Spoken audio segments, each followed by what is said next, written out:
Chapter 17. Prayer.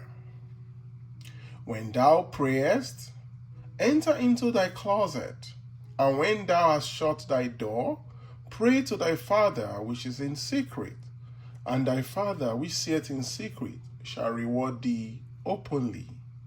Matthew 6:6. What things soever you desire when you pray, believe that you receive them, and you shall have them. Mark 11:24.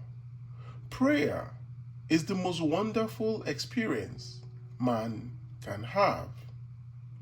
Unlike the daily murmurings of the vast majority of mankind in all lands who by their vain repetitions hope to gain the ear of God, prayer is the ecstasy of a spiritual wedding taking place in the deep, silent stillness of consciousness. In its true sense, prayer is God's marriage ceremony. Just as a maid on her wedding day relinquishes the name of her family to assume the name of her husband, in like manner, one who prays must relinquish his present name or nature and assume the nature of that for which he prays.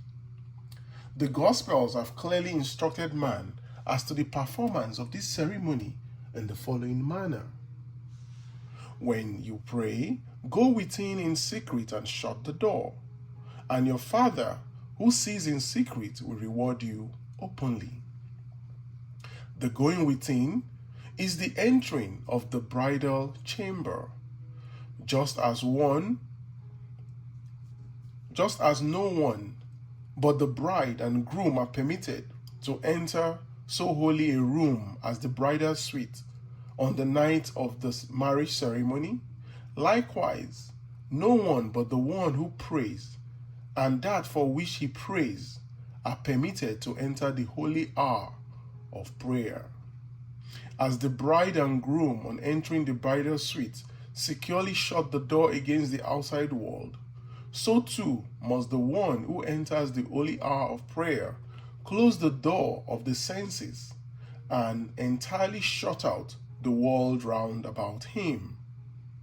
This is accomplished by taking the attention completely away from all things other than that with which you are now in love, that is, the thing desired.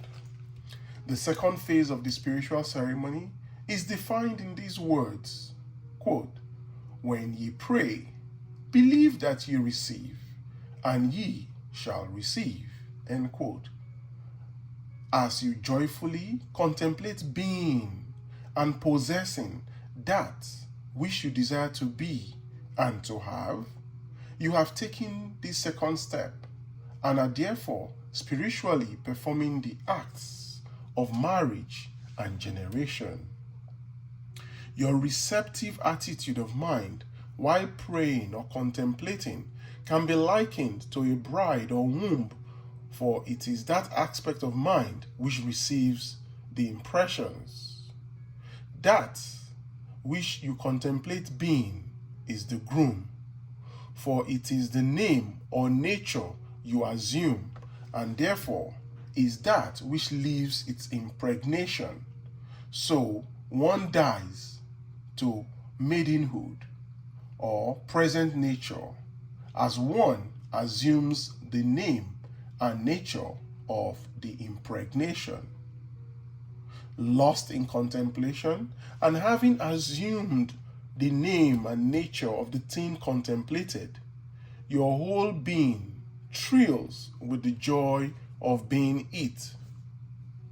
This thrill, which runs through your entire being as you appropriate the consciousness of your desire, is the proof that you are both married and impregnated. As you return from this silent meditation, the door is once more opened upon the world you had left behind.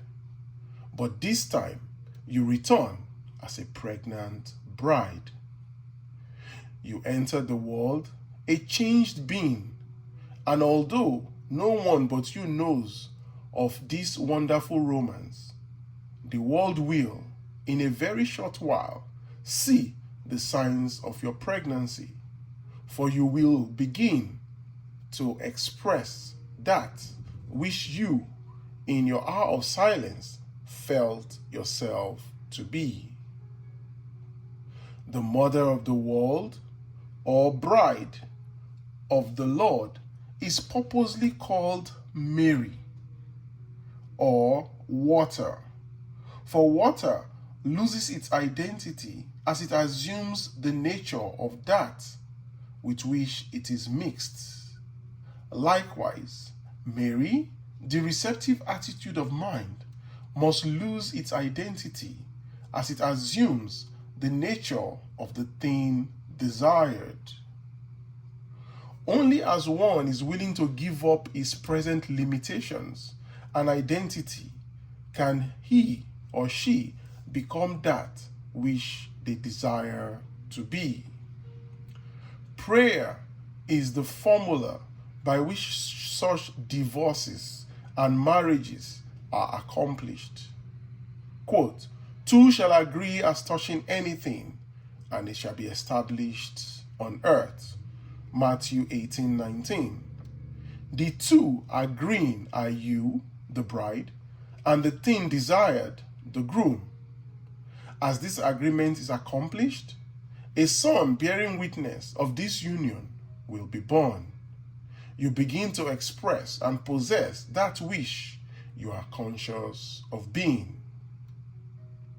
Praying then is recognizing yourself to be that which you desire to be, rather than begging God for that which you desire. Millions of prayers are daily unanswered because man prays to a God who does not exist. Consciousness being God, one must seek in consciousness for the thing desired by assuming the consciousness of the quality desired. Only as one does this will his prayers be answered. To be conscious of being poor while praying for riches is to be rewarded with that which you are conscious of being, namely poverty.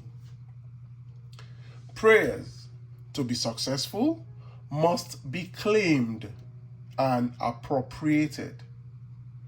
Assume the positive consciousness of the thing desired. With your desire defined, quietly go within and shut the door behind you.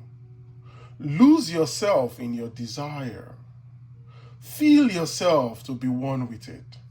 Remain in this fixation until you have absorbed the life and name and nature of it by claiming and feeling yourself to be and to have that which you desired. When you emerge from the hour of prayer, you must do so conscious of being and possessing that which you heretofore desired. End of chapter.